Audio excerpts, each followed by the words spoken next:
La historia que verás a continuación está basada en testimonios que pudieran no haber ocurrido. El presente material es información de entretenimiento para el conocimiento público. No se pretende hacer apología y tampoco se enaltece personaje o actividad alguna. Si usted tiene una versión diferente, le recomiendo que escriba su propia historia.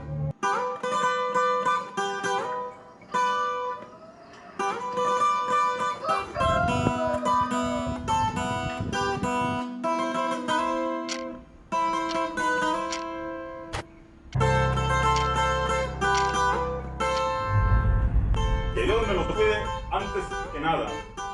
Espero estén teniendo un buen día.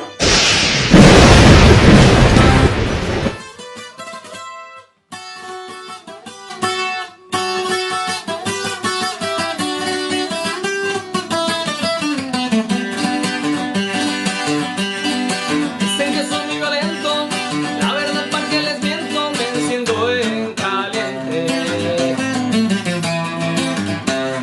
Si me respetan, respeto, si no, para que les cuento lo que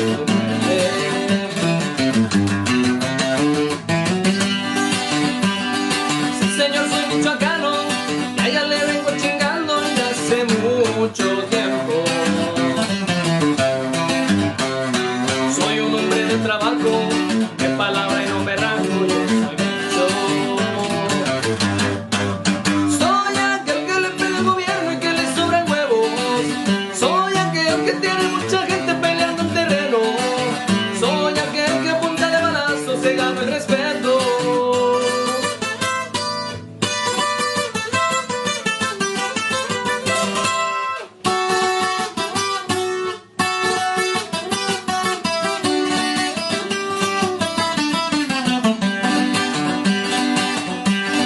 Ya les dejé demostrado, como ni mencionarlo, les pegué una recia. Ahora tiemblan los soldados cuando miran mis comandos y se acercan. Me gusta pelear los gallos, las carreras de caballo y música de viento. Traigo un equipo armado, bazookas, 50 cohetes y antiaéreos. Soy aquel que le pega al gobierno y que le sobran huevos. Soy aquel que tiene mucha gente peleando en terreno. Soy aquel que a punta de balazo se gana el respeto. Soy aquel señor de Michoacán.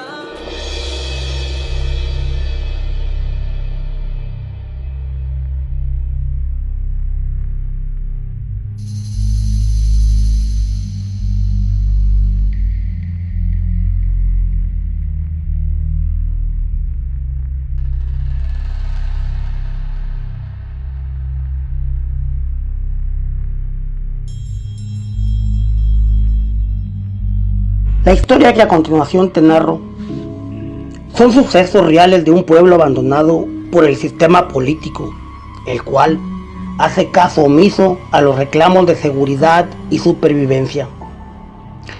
La disputa territorial de los grupos criminales tiene un costo humano muy alto entre pérdidas de vidas y miles de desaparecidos o no localizados.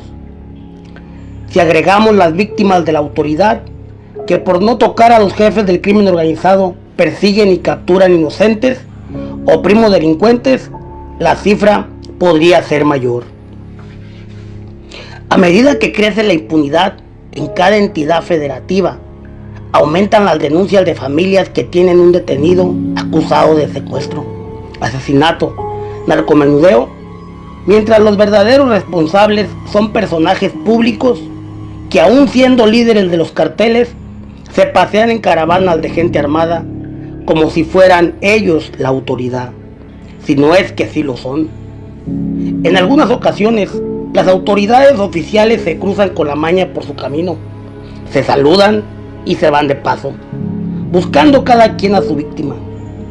Los policías buscando a quien morder, los sicarios buscando a quien extorsionar.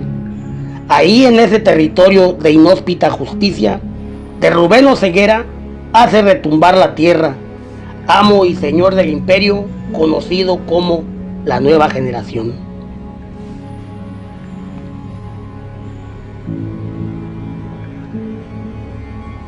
porque hablar de la nueva generación es hablar de Rubén Oseguera. Hablo de Rubén y no de Nemesio, porque don Nemesio Oseguera ya se fue.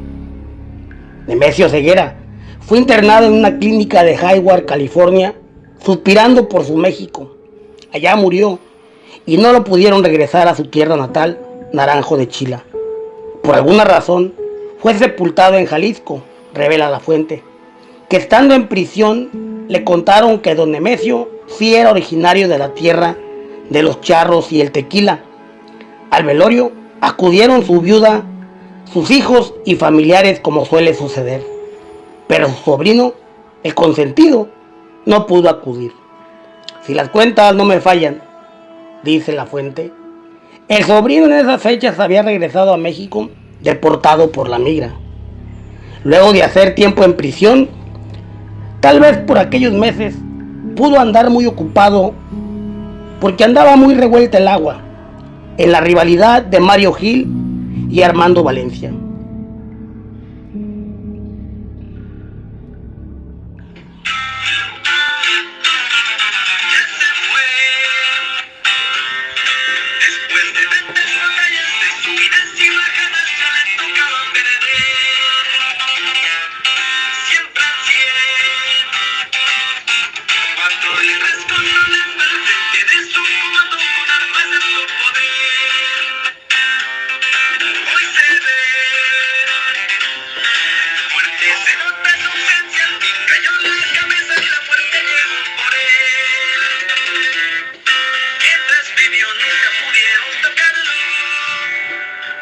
Ya no podrá ser.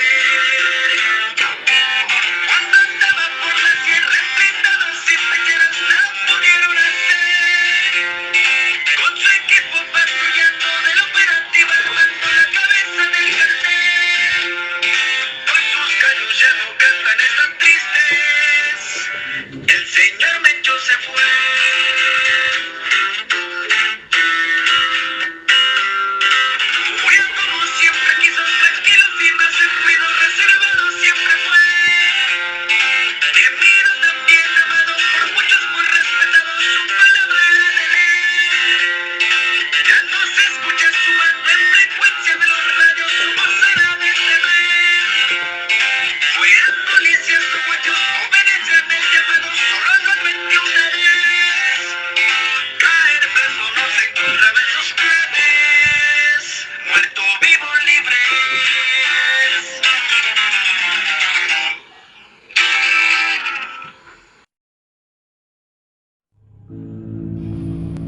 Pocos saben estos datos. Bueno, esta es la historia sobre Mencho y sus 4 letras. Espero que la cuentes desde aquí, desde el día que murió don Nemesio y Rubencillo decidió presentarse para trabajar como policía intermunicipal en El Tuito, Jalisco, una villa de pocos habitantes cerca de Bahía de Banderas. Cuando estaba el señor don Rigo, a Rubén le abrieron un expediente por dispararle a un cuñado, hermano de una novia. El cuñado quedó herido y se levantó un acta por intento de homicidio. Por eso no podía trabajar con su nombre. Entonces obtuvo otra identidad. No tuvo problemas. Se presentó ante el registro civil en Aguililla y le entregaron un certificado de nacimiento con el nombre de su tío. Aquel a quien Rubén mucho quería llevaba por nombre Nemesio Oseguera. ¿Y qué hacía Mencho en la policía de ese pueblo? Ok, te lo voy a explicar. En esa zona van muchos turistas y se ocupa gente que hable inglés para darles la atención. Fue policía intermunicipal. Patrullaba varios municipios hasta Vallarta y Cabo Corrientes. Por ahí, en El Tuito, era en el punto donde le asignaron para hacer una base.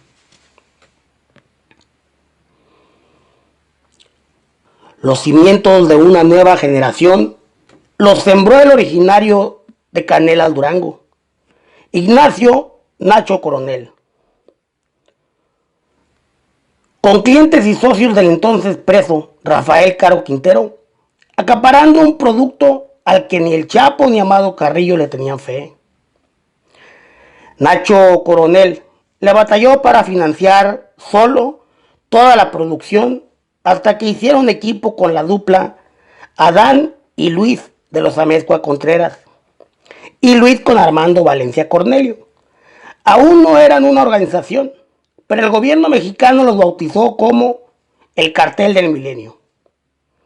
En los Estados Unidos, los gringos les llamaron los Michoacanos o el Clan de los Valencia. Ya entrados en gastos y con clientes exigentes, el Rey del Cristal se convirtió en el mayor proveedor de metanfetaminas del mundo. La entonces Organización del Pacífico desplazó al Polvo Blanco de Amado y de Vicente Carrillo, que no tuvieron más alternativa que unirse al negocio de Nacho Coronel, promoviendo los laboratorios de sintética entre sus clientes por todo el planeta. El Cristal convertía en zombies a los adictos del mundo. Amado no estaba de acuerdo con esos resultados. La colombiana era una cosa, pero ya el Cristal, eso definitivamente, eso ya no era bueno. Entonces hubo diferencias y Amado abandonó a Nacho Coronel. Se aprovechó del trompiezo para dejarlo solo. Es cuando Nacho inicia la sociedad con los michoacanos o los Valencia. Así les decían en Sinaloa. Era un grupo de rancheros de Aguililla, con huertas en Uruapan y Tancítaro. Nacho pudo seguir en el Cristal, aunque los Carrillos dieron la orden a los socios de no mover un solo gramo de esa sustancia. Entonces viene el apoyo de Reinaldo Zambada, un hermano del Mayo, quien ofrece prestar las líneas de la organización y ayudarle a Coronel a sacar el producto. Varias camionetas de michoacanos acompañaron a Nacho Coronel a estrechar la mano de Ismael y de Reinaldo allá en Tamazula.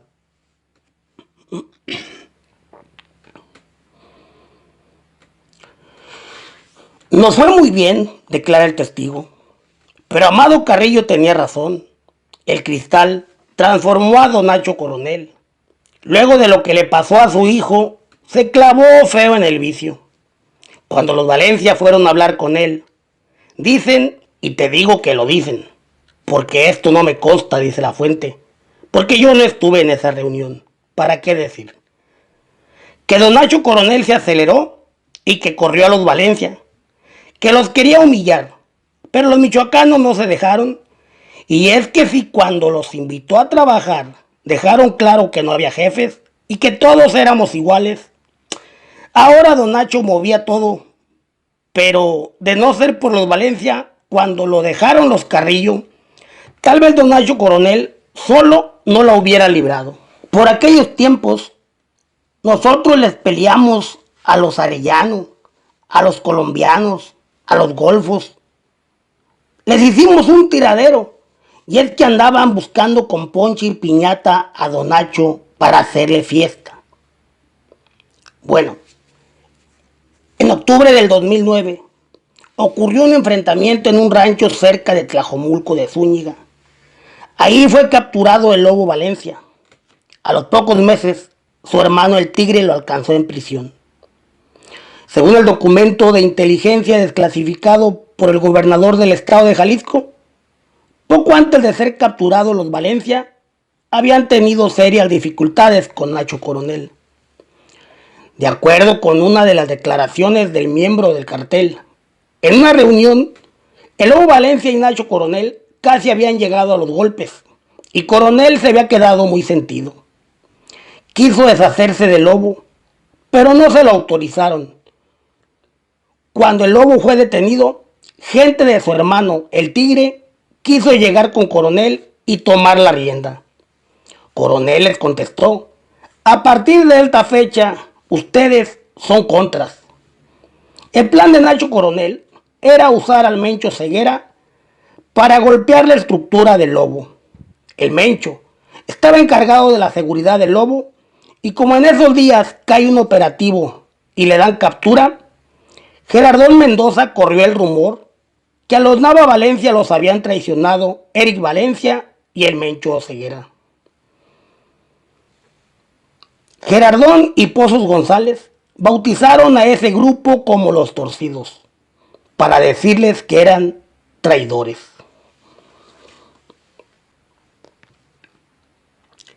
El Mencho les puso una recia a la gente de Gerardón y el Molca. Entonces, buscaron una alianza con la familia michoacana y con apoyo del Chango Méndez se creó la resistencia. Más tarde, al caer el Chango Méndez a prisión, la resistencia terminó a las órdenes de los Zetas con Lascano y compañía, algo que nadie hubiera esperado. La investigación de Inteligencia Nacional fue documentada en carpetas del 2008 al 2009, posiblemente después del primer encuentro de los Rubénes. El Mencho le dijo al Terry: ¿así que te llamas Rubén? Qué curioso, yo también me llamo Rubén. Eran Rubén Oseguera y Rubén Rivera. El primero ya hacía ruido como el Mencho. En algunos sitios de noticias se escuchaba su apodo. El segundo, Rubén, era más conocido como el Terry o el Terremoto. Fue comandante de la Policía Federal a las órdenes de los Beltrán y asignado a la seguridad de Edgar Iván Valdés Villarreal, la Barbie. El Terry o el Terremoto no era cualquier federal. Tenía un cargo en el área de inteligencia por la Agencia Federal de Investigaciones y desde ahí operaba la seguridad para la Organización del Pacífico de Nacho Coronel, Sandra Ávila Beltrán y la Barbie Valdés Villarreal. Según fuentes cruzadas, con declaraciones de la gente en prisión, Mencho fue presentado con Edgar Iván Valdés Villarreal, la Barbie, para que se hiciera cargo del primer campo de reclutamiento conocido en Veracruz. La leyenda de Platicantes dice que reclutaron más de 200 hombres en Michoacán y Guerrero, que hubo 3 fugas masivas de cárceles, también por esas fechas que nadie reportó. La cifra real de prófugos es inexacta. Unos dicen que fueron 24, otros que fueron 17. Eran reos aspirantes al nuevo equipo de Mencho. Escaparon de prisión para ser entrenados como sicarios.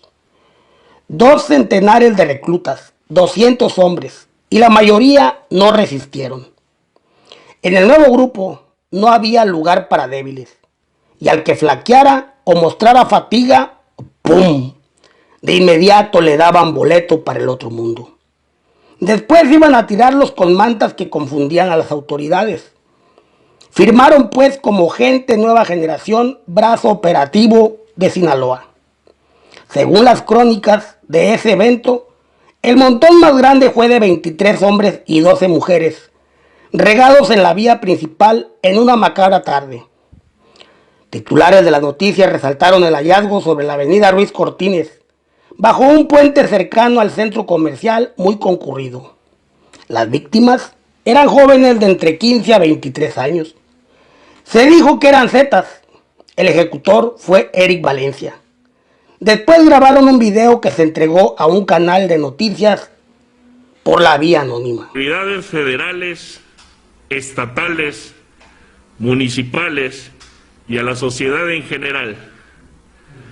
Como es sabido por todos ustedes, la situación de inseguridad que vive el país se ha reflejado en todos los ámbitos políticos, económicos, sociales y militares, convergiendo todo ello en lo más desprotegidos por las circunstancias propias de su forma de vida. Pero solo peleando en igualdad de condiciones se podrá lograr erradicar de raíz al cártel de los Zetas, y por el cual, para el efecto, pedimos que los funcionarios y autoridades que apoyan a los Zetas dejen de hacerlo, que las Fuerzas Armadas estén ciertas que nuestro único objetivo es acabar con el cártel de los Zetas. Decía el video aquel, para septiembre del 2012, el brazo de la corona se perfilaba como vencedor de la división del Pacífico y el Milenio. Fueron claves los interrogatorios tanto de David Trujillo el R como de Ramiro Pozos el Molca. Así dieron con la estructura de la organización que desde hace más de una década dirige aquel policía y guía de turistas intermunicipal nativo de Aguililla, Rubén Oseguera Cervantes, su verdadero nombre.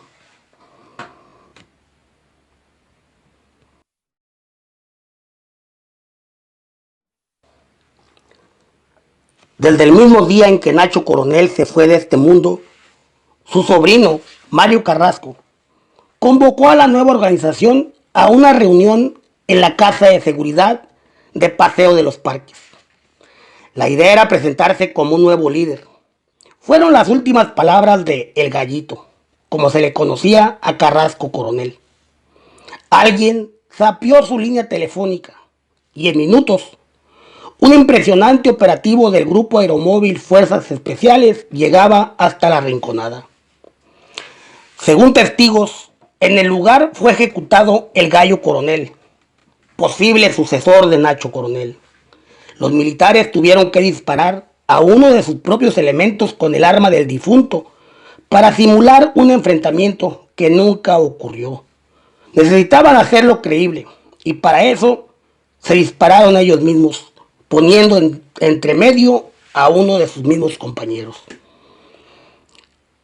Entonces, a la corona solo le quedaban 3 piezas: Martín Beltrán el Águila y los primos 05 con su hermano Javi.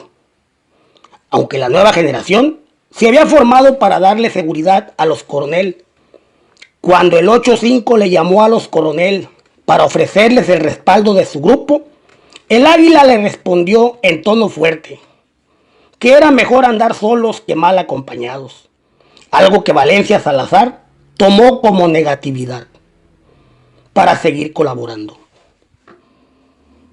En esos días, unas camionetas de Sinaloa fueron detectadas entrando a La Perla. Era el apoyo del Chapo Guzmán para los sobrinos de Nacho Coronel. El Mencho se comunicó con Eric para preguntarle ¿qué esa gente quiénes eran? ¿O qué hacían en el terreno? El 85 solo le dijo que el Águila ya no era su amigo. Acto seguido, varias unidades de Policía Estatal de Jalisco le cerró el paso a los visitantes y fue lo último que se supo. Al parecer, se los llevaron detenidos. Años después, ya con el expediente en el olvido, los Sinaloas fueron localizados en una finca abandonada de Zapopan. 27 restos humanos, algunos cráneos. La propiedad donde sembraron la gente del Chapo había pertenecido en el pasado a la red de casas de seguridad que la nueva generación usaba para hospedar a los nuevos sicarios en lo que eran mandados a otras plazas.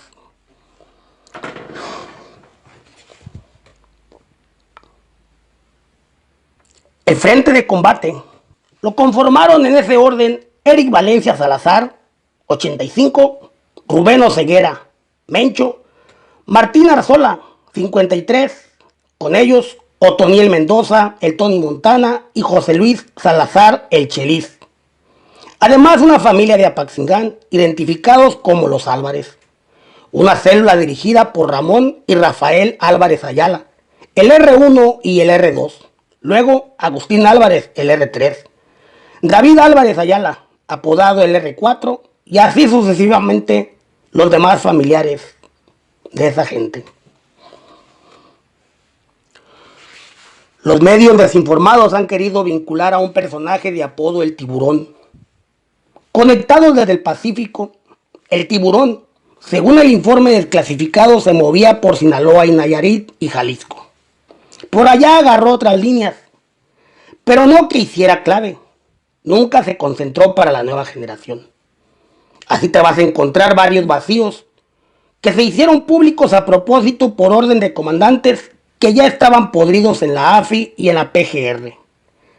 Expedientes que no tienen sentido, historias que no tienen conexión con la historia verdadera de cómo nació ese imperio que hoy le llaman la nueva generación.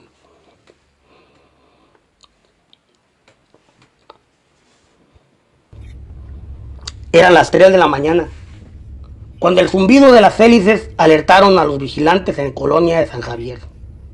La comanda de las Fuerzas Especiales está fechada en 26 de agosto del 2012. La aferrada defensa de los civiles cruzando fuego contra las Fuerzas Armadas confirmaba la presencia de gente importante en la zona. 2 años antes, en una casa de la misma calle, número 1464, habían sorprendido al capo de Canelas, don Nacho Coronel. Ahora iban por los herederos. Para las 5 de la madrugada, ya la noticia daba cuenta de bloqueos y toda la zona metropolitana de Jalisco era un infierno, literal. Más de 200 hombres, a la orden de Rubén Oseguera, resistían los operativos haciendo tiempo para cubrir la retirada hasta Tonayán. Semanas antes, el 9 de marzo, había caído Eric Valencia el 8-5, último representante del Clan del Milenio, fundador original, junto con Oseguera, del entonces brazo de élite, al que bautizaron como la nueva generación de Jalisco.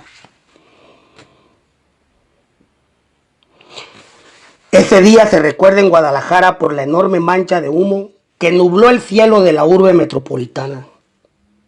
En 15 pueblos se cerró el acceso y se usaron más de 50 vehículos para bloquear las carreteras. La persecución los llevó hasta la sierra de Tonayán, donde un equipo de 30 elementos de fuerzas especiales tenían cercado al personaje conocido como el Mencho. Sin embargo, los estatales y militares fueron superados y obligados a rendirse. Fueron rodeados, tomados como presa de negociación. A 34 rehenes, todos con uniforme. La zona accidentada y el laberinto de trampas impidieron a la Sedena enviar más refuerzos, por lo cual no tuvieron más opción que retirar los operativos y dejar en paz al personaje que presuntamente por primera vez habían estado a punto de capturar. Seguía libre entonces Rubén Oseguera. Now is the new generation cartel, very violent cartel, being run by an individual by the name of El Mencho, Ruben Cervantes, who, by the way, has a $5 million State Department award on his head. He's a person that we would consider as public enemy number one, yes. When El Chapo was Chicago's top enemy, his Sinaloa cartel for decades controlled 80% of the city's illicit drugs. Now with Chapo locked up and awaiting trial in New York, McKnight says this man, known as El Mencho, and his new generation cartel have taken over a sizable chunk of Chicago's drug trade. En un tiempo más cercano al presente, los temores del Chapo Guzmán se hicieron realidad. Esa línea de Mencho y remanentes de Alfredo Beltrán fueron los protagonistas de un levantón que paralizó a los sinaloenses por varios días. Las fuerzas especiales de Mencho apoyaron al Chapo Isidro para doblar y someter a los hijos de Guzmán Loera. Un favor como ofrenda para el señor Caro Quintero. Allá donde pasean las caravanas de una nueva generación, un joven se hace respetar, mientras en la troca que escolta al jefe a la clave de 2 banderas y se activa cualquier alianza. Lo sabía la gente de los Trinis, porque fue en su territorio donde le faltaron el respeto al primero sobre todos. Esa semana, más de 200 camionetas se observaron cruzar en la sierra por los rumbos del Triángulo Dorado en Durango, a donde el uno respetado se había retirado. Solo fue una demostración de poder, un mensaje para todos de que a cualquiera se le puede dormir el gallo y terminar hincado en manos de contrarios. Y que sea quien sea o fuera quien fuera, nadie podrá superar nunca en puntos a los grupos y aliados que respaldan a quien muchos con cariño le llamaban Don Rafa Caro. Esa vez el problema tuvo un final feliz. Se arregló con una reunión donde el Mayo Zambada, a nombre de Guzmán Loera, quien desde prisión siempre tuvo comunicación sobre el caso.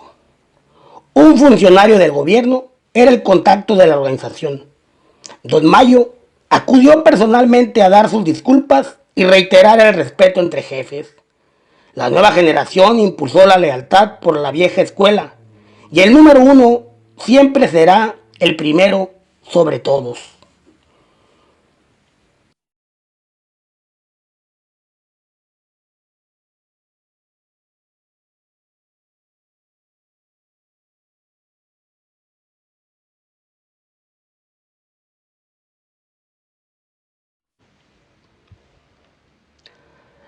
Gracias a los licenciados, todos los que me apoyaron, dijo el hombre aquel. Atento el compositor presente en la fiesta de bienvenida, se puso a combinar unos versos. Hola mi amigazo, ¿cómo está? ¿Qué tal? ¿Cómo le fue? Nos da mucho gusto que esté con nosotros. Gracias a usted y a los que me apoyaron para salir, repitió el señor, aún con pelo blanco que delataba su edad. Las cosas no son como antes. Las cosas no son como antes usted las dejó. Hoy es otra gente. Somos una nueva generación y de mi parte cuente con el apoyo, pero los contrarios, la plebada como usted les llama en estos días, la verdad no tienen respeto. Ya no hay códigos. Si algo debes, un error y no hay piedad. Tampoco perdón. Sin importar tu rango o jerarquía, te llueven granadas solo para divertirse, viendo cómo vuelas por los aires. Pero en lo que necesite usted, cuente conmigo, le dijo Rubén al hombre importante. Te agradezco, le respondió el hombre. Mira, creo que aún no me toca marcharme y no me voy a preocupar por eso. Voy a disfrutar de mis amigos y el calor de la familia. Mientras pueda y viva, seré feliz. Así veo las cosas. Cuando me toque dejar esta vida, me voy consciente de que para morir nací. El corrido, escrito por Clave, ahí debería andar ya sonando desde hace algunos años.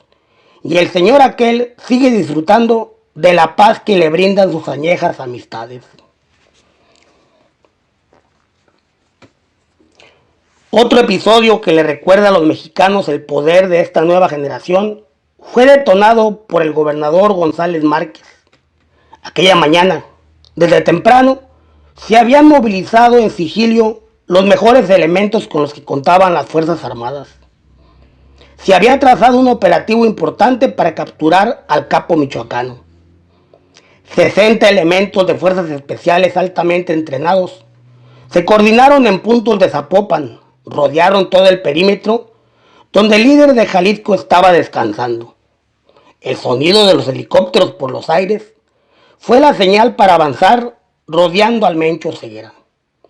Cuando la nave de fuerzas especiales se acomodaba para descender, un proyectil se impactó contra el centro del aparato, estallando en el aire. Los 7 elementos de fuerzas especiales perdieron la vida. Luego se soltó el caos por toda la región. El tracatrán pum pum tan tan se escuchaba por brechas y carreteras, desactivando el operativo, que dejó 22 elementos del gobierno sin vida. Una masacre de soldados. La mayoría eran militares de élite. Según que el Mencho estuvo detenido, eso dicen algunas fuentes. Ese fue un rumor netamente infundado.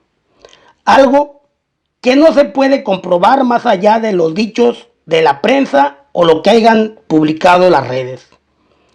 Si es tanto como decir que ese día por la tarde el gobernador González Márquez, el gobernador fue levantado y llevado hasta la sierra de Tonayá. Ante la presencia del capo, ahí se comunicaron con el presidente de la República para retirar los operativos, y este se comprometió a no molestarlo nunca jamás mientras durara en ese mandato. Además de eso, facilitaron el traslado de equipo médico especializado para un tratamiento que el Mencho requería esa vez y las que fueran necesarias. Fue en una clínica de especialidades de Nuevo León donde quedó documentado el ingreso del importante capo. Meses después de que fuera dado de alta, los agentes del gobierno americano aseguraron la clínica en busca de evidencias sobre el tratamiento que se había sometido Rubén Oceguera.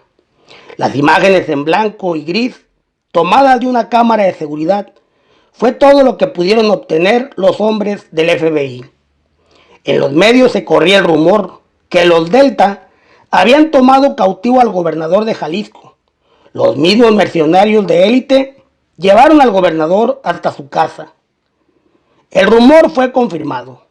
Ese hermetismo por tener cercado al Señor de los Gallos, donde muchos inclusive ya contaban su captura, ocurrió y sí fue verdadero. Estuvieron a punto de aprenderlo por segunda ocasión. En México, el gobierno nunca ha podido capturar a Rubén Oseguera Cervantes. Desde el 2015, el sucesor de González Márquez, gobernador Aristóteles Sandoval, también intentó capturar al capo originario de Aguililla, Michoacán. Militares federales contrarios y volteados, llamados La Nueva Plaza, se movilizaron rumbo a Purificación, donde les dieron el pitazo que Oseguera estaba muy mal de salud y que iba a ser fácil que lo atraparan, que no podría escapar. Esa vez el plan no les resultó. Les dieron información falsa y el Mencho ni siquiera estuvo ahí donde cayeron. Aún así, se soltó el tracatrán pum pum tan tan con la gente de Mencho que patrullaba esa plaza. Pero Rubén se encontraba en Cuernavaca, acompañado de su familia. El gobierno de México nunca ha podido capturar a Rubén Oseguera Cervantes. Después del 2015, el sucesor de González Márquez, gobernador Aristóteles Sandoval, también intentó capturar al capo originario de Aguililla, Michoacán.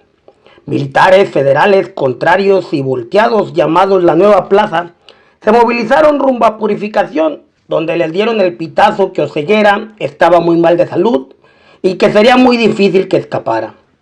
Esa vez, el plan no les resultó. Les dieron información falsa y el Mencho ni siquiera estuvo ahí donde cayeron. Aún así, hubo tracatrán pum pum tan tan con la gente de Mencho, que patrullaban esa plaza, pero Rubén se encontraba en Cuernavaca, acompañado de su familia. En las vueltas que da la vida, a pocos días de Navidad del 2020, y mientras cenaba en Puerto Vallarta, un sujeto solito, le cortó la existencia al Gober Sandoval, aquel político que soñó alguna vez colgarse la medalla de la captura del entonces hombre más peligroso del mundo. Varias veces entre muertes y capturas, rumores, cuentos, leyendas que reflejan el impresionante poder del Mencho Oseguera. Así hasta el 2021, cuando inicia la nueva desbandada de las 4 letras, ante los rumores de que el Mencho se había ido de este mundo sin despedirse. El primero en brincar fue la Vaca. Declaró que era notoria la ausencia de Mencho en el mando, a lo cual ya no sentía respeto por los 3 que quedaron en la silla principal. Un bélico tridente es quien mueve todos los hilos de la nueva organización para respaldar al Tony Montana, Eric Valencia como socio honorario. La tercer corona que más tiempo les daría relevo a Udías Flores. Se posicionaron piezas claves en Europa y Sudamérica, con una firma sellada a la orden del señor Montana. Los problemas se fueron aniquilando, como lo dijo el jardinero al tomar el tercer mando. Seguimos siendo la nueva generación, pero ya no hay lugar para los débiles o culos. Respeten al tridente y vivan en paz, o prepárense para la guerra, porque aquí seguimos siendo leales, pura gente del señor Mencho. ¡Pura gente del señor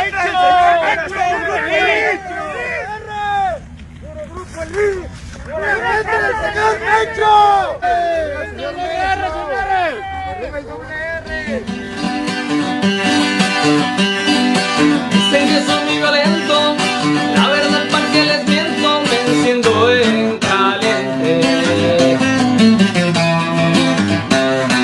Si me respetan, respeto, si no, para que les cuento.